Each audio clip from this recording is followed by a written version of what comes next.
Well, let's now head to the cities where home prices have stood solid in the face of so many interest rate rises in the past year. But now, as forecasts suggest steady or even falling rates, what happens to most people's most important asset? Edward Boyd reports. At the beginning of 2023, under the relentless rise of interest rates, the outlook for property prices generally, but housing specifically, was dire. Except it didn't turn out that way. A wave of bargain hunters hit the market in expectation of a steadying of rates. Housing prices grew an average 5% for the year. It took many forecasters by surprise. I'd say it's been way better than expected.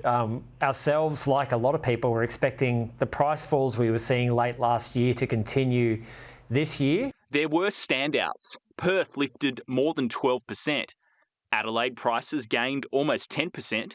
Sydney prices jumped about 8%. REA Group expect growth in 2024 to moderate. We're expecting that the price growth is going to slow. Now, we still think prices are going to rise next year. Nationally, we're forecasting a 1 to 4% increase. 1 to 4% in Melbourne, 2 to 5% in Sydney, and then stronger price growth in those smaller capital cities where affordability is less pressing and there continues to be fewer properties on the market. The lag effect from 13 RBA rate rises, the slowing economy and, most importantly, rising unemployment are all factors tipped to dampen the property market in 2024. On top, this week, Treasurer Jim Chalmers introduced new taxes on vacant homes and foreign investors. Foreign investors are extremely important to building new homes in Australia. They don't live in those homes, they can't take them overseas, and they can't buy established homes.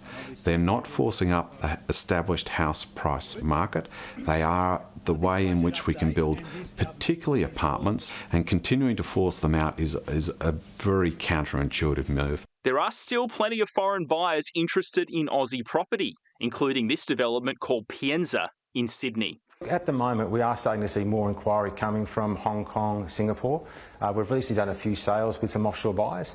Predominantly, you'll see over the Christmas period, a lot of those people from overseas will come to visit their family and friends. So I wouldn't be surprised if over the Christmas break we do a couple of sales to that particular market. Cameron Porter is the head of sales at Sydney-based property developer Central Element, developing the Pienza site at Neutral Bay. He's confident about the next 12 months because his target market is wealthy, empty nesters looking to downsize, unaffected by interest rates. To date, we've sold roughly 60% of the project, with most of the buyers being downsizers or empty nesters, coming within a 5k radius of Neutral Bay area. They're true believers of the area. They love the village atmosphere and they love the proximity to cafes, high grain and high retail fashion. The $180 million Pienza development includes 37 apartments plus retail shops on the ground floors. It's expected to be completed by the first quarter of 2025. The apartments don't come cheap. Entry-level prices for a three-bedder are $5 million.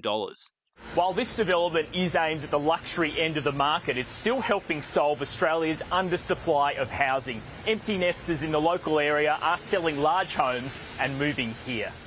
The challenge for the government is improving housing supply as it deals with surging levels of migration.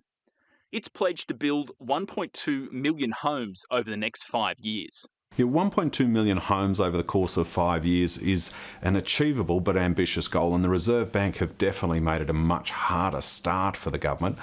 But if the industry is able to build to the maximum volume of apartments and able to build to the maximum volume of detached homes, then certainly that 1.2 million is achievable. But even if we get to that 1.2 million, that's only building sufficient homes for the population growth that we're going to have over that 5-year period.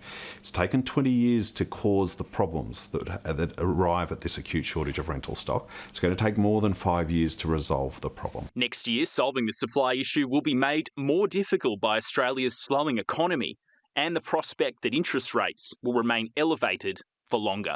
Supply is still going to be the biggest issue. We are starting to see the escalation in material costs slow right down, which is encouraging.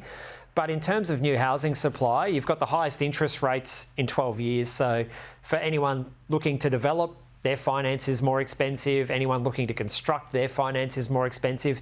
And even just trying to find buyers for the product. And the premium for new housing over existing housing is quite wide at the moment. So it's a very challenging market in that new housing space.